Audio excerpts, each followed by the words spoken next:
Hello and welcome to another episode of Vegan Cheesecake, the world's only podcast dedicated to the Golden Girls and vegan food. What? Yeah. Yes. I'm Dave Huffman, the bitchy vegan homo.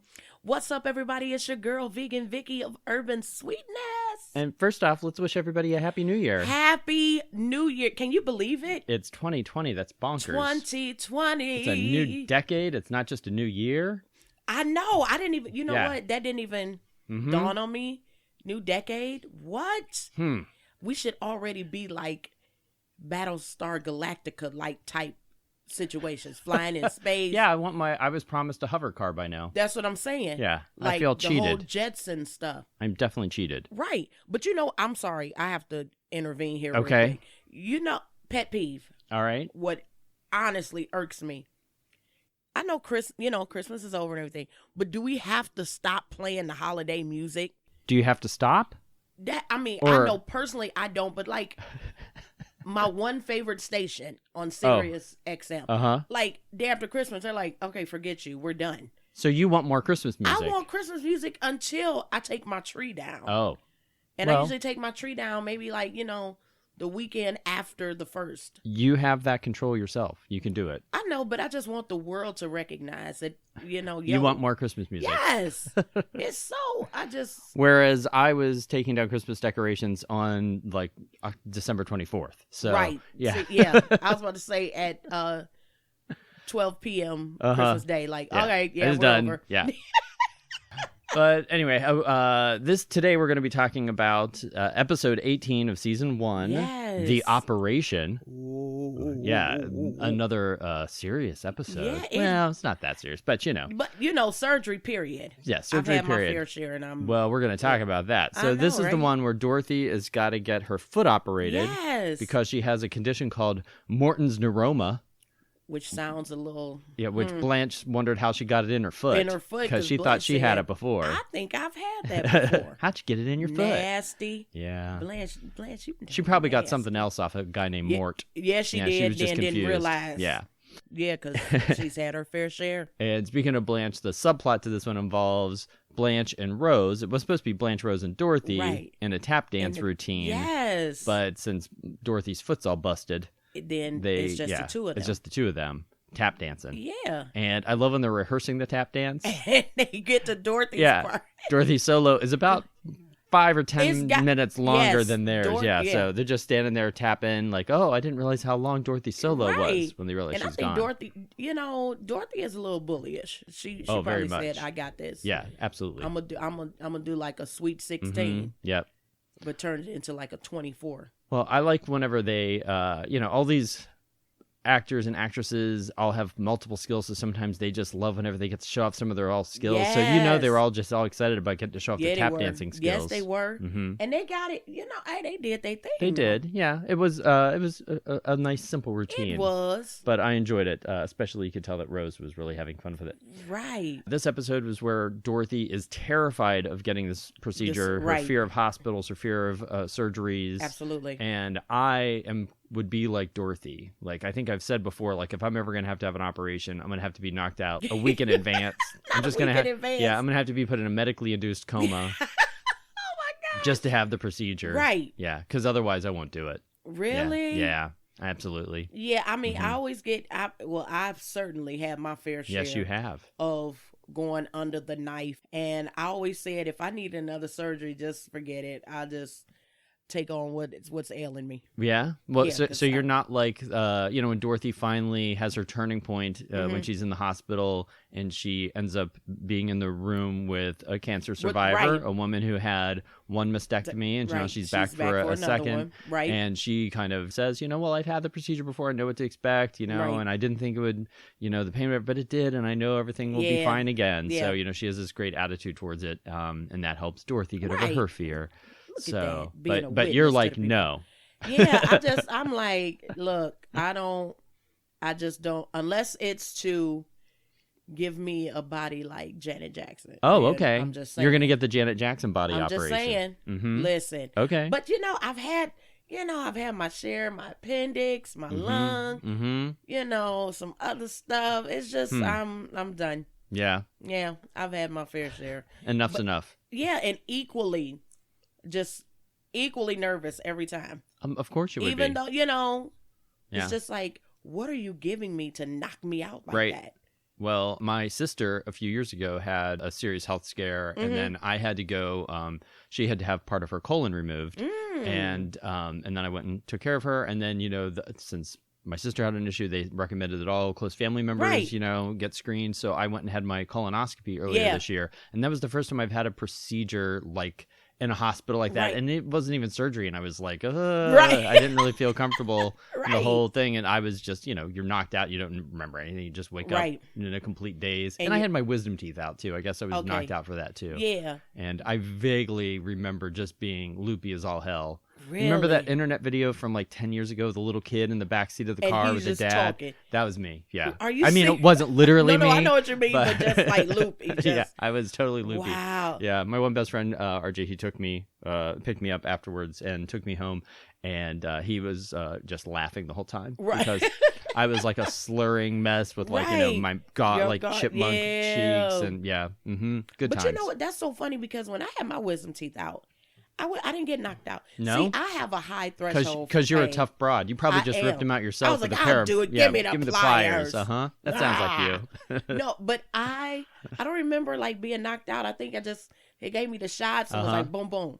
But I have a high threshold for pain, which is kind of. That explains why you asked me to punch you in the stomach all the time. You're like, come on, do it. Just do it. Yeah. But it's just really weird because sometimes I'm like, and then like when I finally go to the doctor, they're like, how did you get it? I'm like, I drove, So it's just, I'm just weird like that. Yeah. Yeah. Well, I'm not sadistic about it. Is that I'm not You're not like Steve Martin's character in in Little Shop of Horrors. Yeah. That's You're not a masochist. Movies. I love that movie. Oh my gosh. We'll watch it sometime. Yes. Put it on the best intentions list. That's page 2. Well, you remind me of something my mom always said. Like my mom always says, we're from Hardy Stock. So you're from Hardy Stock. Oh yeah. That's that Womack clan from Alabama. Yeah, you can handle it. Baby. But so that was the thing that my mom always says. Like we're from Hardy Stock. Blah blah blah blah. And in this episode, Dorothy, whenever Sophia goes on and on about like how long the labor was, and then like Dorothy is like reciting every line because she's heard it 1,000 times from her mom. Did your mom have anything that she just always said was kind of like, you're like, oh, here's mom's signature speech? You know what? No, my mom.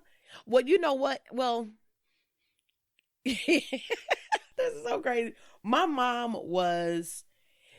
It's almost like me, like my mom. I get it from her. My mom was always kind of like a loner. Like, she was like one of the middle children of like 8 or 10 kids. Yeah. And so she always used to tell the story. She used to go talk to the mules. I was like, because we had a farm. My grandparents had a farm. So I thought maybe she was delusional. No, she wasn't delusional.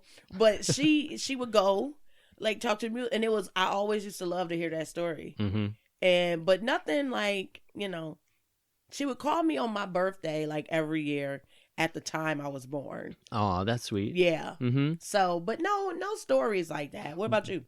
First off, were you born at like 3:30 in the morning, and was it really rude of your mom to call you? No, it was like 7-ish a.m. a.m. Oh, yeah. All right. So it was a wake up call. I was already up, right? Because I'd be like, why would you get up for this? I believe I was born basically like around like 1 in the morning or something like that. Really? So yeah, it wouldn't be good. Yeah, if my no, mom that called wouldn't me. be a good thing. No, but I always say that it's good because I have pretty much a full birthday. Like I get legitimately like almost 24 hours of actual birthday.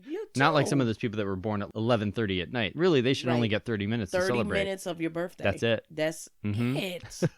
That would be cool though. That's my new rule. Right. Like when were you born?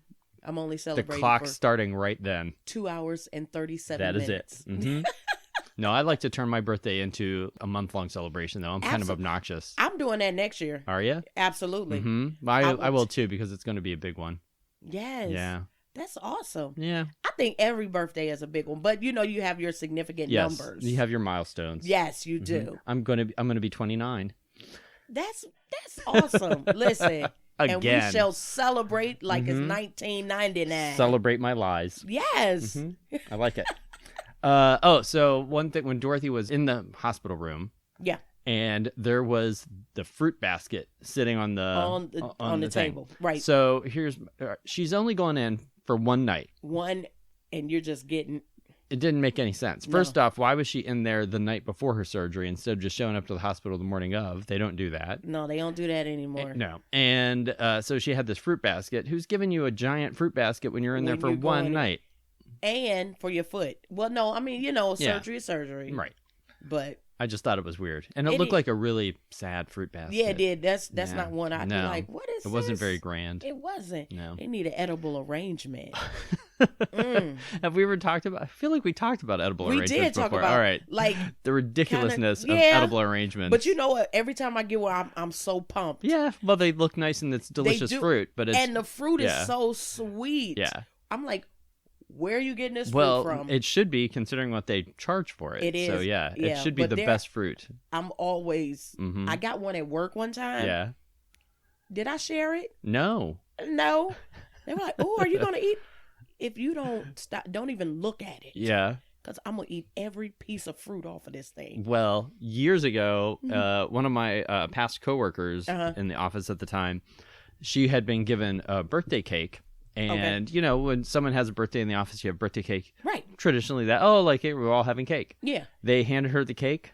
And she said, "Oh, thank you." And then she just put it on her desk. Like, wasn't like she didn't share that. She just took it home with her. Okay. Wow. I know everybody was like, are you going to I mean, I love cake, and I would like the entire cake for myself, but even I would share the cake. Share the cake. That's hilarious. Isn't that great? But it depends on what kind of cake it was. Like, back in the day, when I was eating, I used to love those strawberry whipped cream cakes. Oh, yeah. So like a casata cake kind of thing? Yeah, if it was like that, I don't even blame her. Oh, I got you. Well, I had to make a friend's birthday cake today. The day that we're recording this is one of my best friend's birthdays. So I Happy birthday, best friend.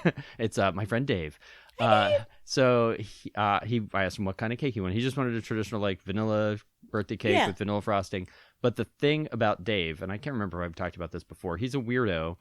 He likes his cake cold. I remember this. And luckily his girlfriend reminded me like, "Oh, I hope you put it in the freezer because he doesn't just like it cold. He wants it frozen." Okay, now so Dave. I'm cutting a piece of that cake out before I put it in the freezer because I'm not eating frozen cake. That's right. And is that rude of me? Is that rude of me to cut somebody else's birthday cake before I give it to them? You made it. That's how I think about it. Thank you. You made it, didn't you? He knows. Sorry, Dave. Yeah. I can't. I can only condone his behavior to a point. That's right. Yeah. You got cut him a slice so he'll have it right then. Yeah.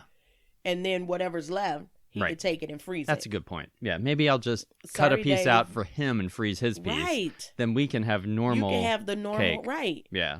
I think that's a better idea. Dave, I'm sorry. We got to do it like that. We love you, but If I were a better friend, I would have made a small little mini cake just for him and put it in the freezer, but that's a lot of work. Yeah, that's too much. He doesn't deserve. We love you, but I love him, but not that much. There you go. He doesn't get 2 cakes. There you go. We're not doing 2, Dave. I think I made myself 3 cakes one time for my birthday, though. That's what's up, though. And I did, but you know what? I did that like years and years ago. I got a cake from this place that I really love their cakes, and I just sat down in the middle of the floor and ate it. Yeah. So good. I have no problem with that. Years ago, when I was in Philadelphia with my ex at the time, he was my boyfriend at the time. Now he's an ex. Right. I wasn't driving around with my ex, but anyway. So we both had like a craving for a birthday cake, and so we just went to the grocery store and bought a birthday cake. Gotta get it. Yeah. I can't remember, but of course they were like, "Do you want us to write anything on it?"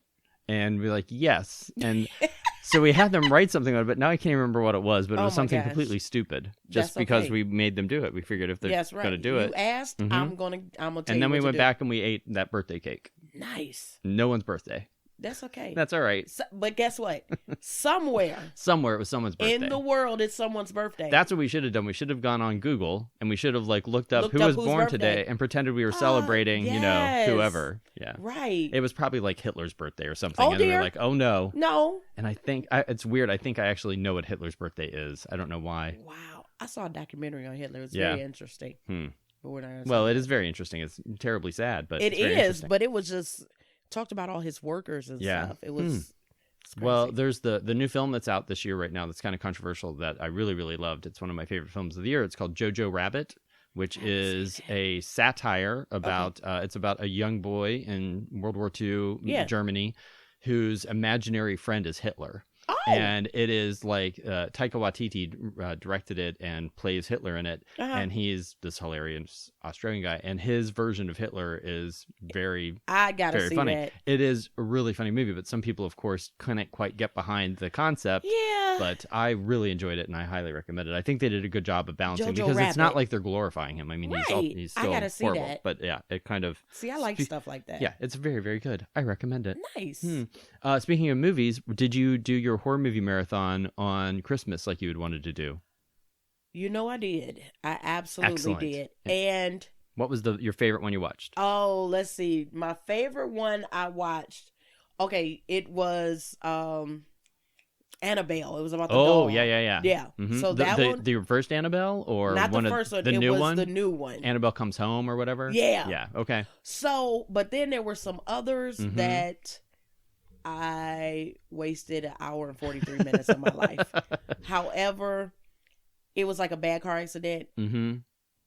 I can't look away. Yeah. Speaking of bad car accidents, I made it through exactly 15 minutes of the movie Cats before I had to just walk out. Really? Yeah. Oh, you know what? I'm going to tell you this, to this day, I still don't know what that play is about or the movie. Let me tell you. Okay. It's about cats. I figured, you know what? There you go. It's something in me just kind of figured it was about cats. Yeah, it's about cats. It's about cats that different types of cats that sing the songs about the type of cat that they are, and then one cat is going to be ascended up into sort of like a cat heaven and get reborn. That is what it's about. It's just nonsense. It doesn't really have a plot. Which is why making the movie is even more ridiculous. And it is not be seeing that. It is the stuff of nightmares. Is it? It's terrible. And you know what? When I saw it, I was like, I just don't think this is gonna. Not even fun bad. It's just bad. Wow. For you to say it's bad, it's bad. Yeah, it's really bad. Wow, that's because I literally pretty much watch everything. But right, that's what I'm saying. I ended up having my own little movie marathon on Christmas Eve. Some friends came over and we watched post-apocalyptic movies. Ooh, nice. All the ones we watched were garbage ones. We didn't watch like good ones like Mad Max Fury Road or anything like that. We watched Phoenix the Warrior and things I'd never even heard of. They were just hilariously terrible. I saw this Wheels one movie. of Fire was pretty fun though. What was it? Wheels of Fire. Wheels of Fire. Yeah. That was a bad one. And it had a lot of people on fire. And I have a rule that if you watch a movie and anyone's on fire, like when you see like a stunt person on fire, I consider that to be a real movie. So anytime I watch a movie, I declare it a real movie because... They got to be on fire. Yeah, someone has to be on fire for it to be a real movie because that means that you had like a certain level of budget. That meant that you had to have quality professionals around there. Yeah. That means it was a real movie. Wow. So there's a lot of Oscar winners out there that aren't technically real movies in my book. Yeah. Mm-hmm. Okay. Boy, we are so off topic, but I love it. I could talk about movies all day long. I know. I'm telling you, I love movies. Speaking of Christmas, did you make like a big Christmas dinner, or did you have your nacho bar? Is that what you did? I did not do my nacho bar. Oh, sad. Because I literally was laying down all day. That's excellent. I just grazed. It's like whatever was in the house. Nice. Was because I literally didn't feel like making anything. I didn't feel like assembling the nachos. I didn't do anything. I literally grazed all day. I had tofu scramble. I did make that. Other than that, I think I ate some chips I had in the house. Yeah, you just munched. Okay. And Zoe managed to practically sleep most of the day after she got in the garbage of all the wrapping paper. Oh. But other than that, I literally, and it was amazing. Well, good. That I just sat there. Yeah. Like Jabba the Hutt. And just watched and grazed all day. I'm not going to shame you for that. I did end up making just a little meal Just nothing What fancy. Did you have? I had like a couple of those Gardein scallopini, like chicken Oh things. yeah, that yeah, I, like, yeah. I love those. I breaded and just like fried up, made little Yeah. like chicken cutlet things, and just mashed potatoes, Nice. and I roasted cauliflower and with some curry powder. I know you're not crazy about curry, but like But cauliflower and curry I'm sure powder it was is good. just the right amount. Yeah, Like yeah, it's yeah. really delicious, and it was perfectly roasted. But when I assembled the meal, it was the beigest plate of all time. Isn't that the funniest? And literally on a beige plate. Oh my gosh! So everything just melted together. I have these Christmas plates that have nice little like Christmas trees on them, Yeah, and yeah, I was yeah. like, oh, my friend Sandra's, we're having dinner for Christmas, and so I'm using the Christmas plates because it's Christmas. Yeah. But then I put all the beige things on it. I didn't even take a picture. No, I was like, yeah, 'cause not that's even like, posting yeah. this. And he even commented, he's like, whoa, this isn't very Instagrammable. And I'm like, yeah. He does social media professionally for a living too, so That is he funny. officially knows what it does and doesn't work. Right. And I was like, oh yeah, no, we're not taking a picture No, of this. we're not gonna do It's this. delicious, but Right. it is not. It wasn't a visually planned out Yeah, meal. that is hilarious. But it was really good. I made some gravy for the mashed potatoes and too, and you got to have You the gravy. know what? You got to do gravy. You got to do To gravy. me, for any type of potato. Mm-hmm. I told you, I'm a potato. I know freak. you are. I made the best roasted potatoes a couple weeks ago too. Oh, they were perfect. Yeah, I made little like wedges.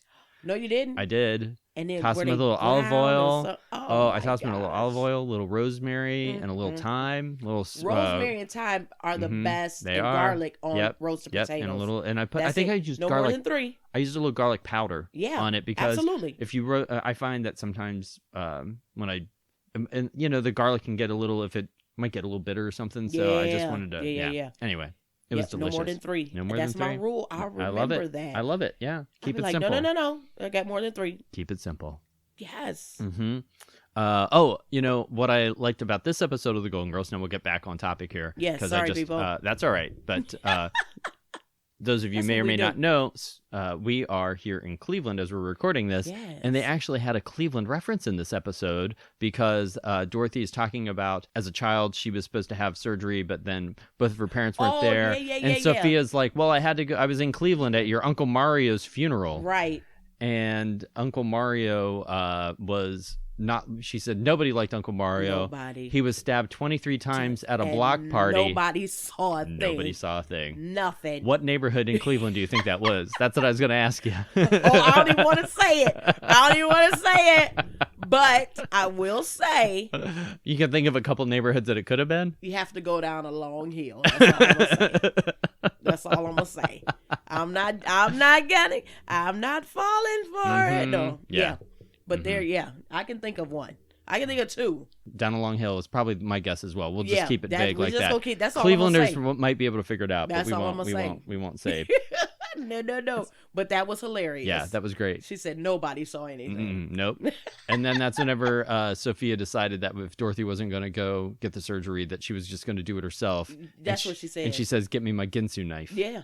Which, of course, the Ginsu knife. How many years was the Ginsu knife? Oh my gosh. A pop culture staple and a running could joke. Cut through a can and then a tomato. What? Did you ever actually get to use a Ginsu knife? I have not. I haven't either. I don't know one person that ever had it. No. TV commercials all the time. I never knew one person that bought one. Not at all. No. Now, I know my dad used to have like this really crazy utility knife, but I don't know. It wasn't a Ginsu, and I don't know. He probably got it from like a side corner store or something. Yeah. But that thing was sharp, and it was crazy looking. So, but that Ginsu knife, you can see that sucker slicing, and then go on and slice through the tomatoes. Mm-hmm. What? Yeah. I mean, who would ever need to slice a can like that? I don't know. Yeah. But you could, you can go to a tomato. I don't know how sanitary that was. Probably not. What do you have a favorite type of knife? Like like chef knife brand? Do you have like fancy knives? You know what? I do have a chef's knife that my sister bought me for my birthday a couple years ago, and I don't know. Is it like a Wusthof, or is it a Global, or a Ginsu, or one of the fancy ones? It's a fancy one. Yeah. You just can't remember the name. I can't remember the name. name. Well, that's good because you didn't get it, and you're not like name driven. Right. Whatever. Yeah, I'm not a name brand. Yeah. Person. Yeah, I'm not a Yes, I'm not a name brand whore. No, you're a generic whore. That's right. You better know it. Hey. Yes. Well, don't tell the people. Well, it's on your business card. Okay. So, that's right. Yeah. No, I got new business cards. I took that off. I thought it was, conversation piece. Yeah. That's all. Hey. The favorite thing I've ever seen on someone's business card, I was at a meeting with a guy who literally on his business card said Daredevil. Oh.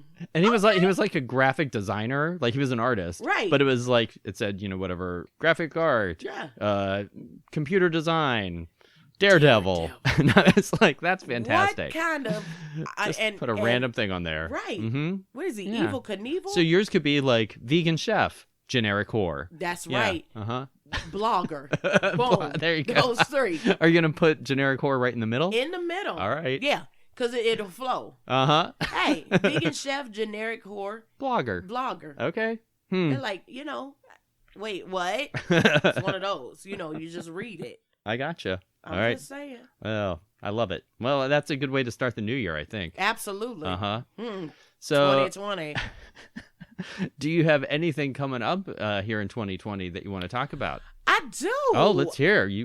February, I'm starting my vegan plant-based transition course. Ooh, online transition course. Mm-hmm. It's a 6-week course that if you ever have issues transitioning or want assistance, encouragement, education, all that stuff, hit me up on social media. Okay. Yeah. And can they sign up through your website or? Yes, they can sign up through the website. That's the only place you can sign up for. Okay. And that until website I get is? the big sponsorship. And that website is what? www.urbansweetness.com. There you go. Yes. Under 6-week transition. Oh, 6-week transition. Lovely. That's good. So you're going to be like, coaching people about how to make the making their way through the vegan world. Yes. I like it. I love it because, so many people, I get so many questions, as you probably do too. I do as well, yeah. And, why not help the people? The thing I always get asked is mostly baking questions. Like, people always ask me baking questions. Well, you're the master baker. That's because the world out there only knows me as that, right. But I'm a really good cook, too. Yes, he is. I'm telling you. My palate says yes. Yes. Mm-hmm. All right. I got to make some dinner later. All right. All right. So, my name is Dave Huffman. I am the Bitchy Vegan Homo, and you can find me online at bitchyveganhomo.com or on Instagram, Pinterest, YouTube, and Twitter as Bitchy Vegan Homo, and on Facebook as BVH Show.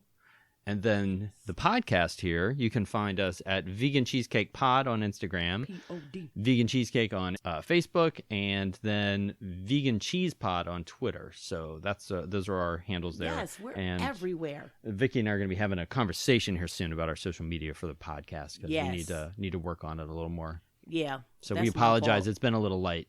It has been. I'm sorry.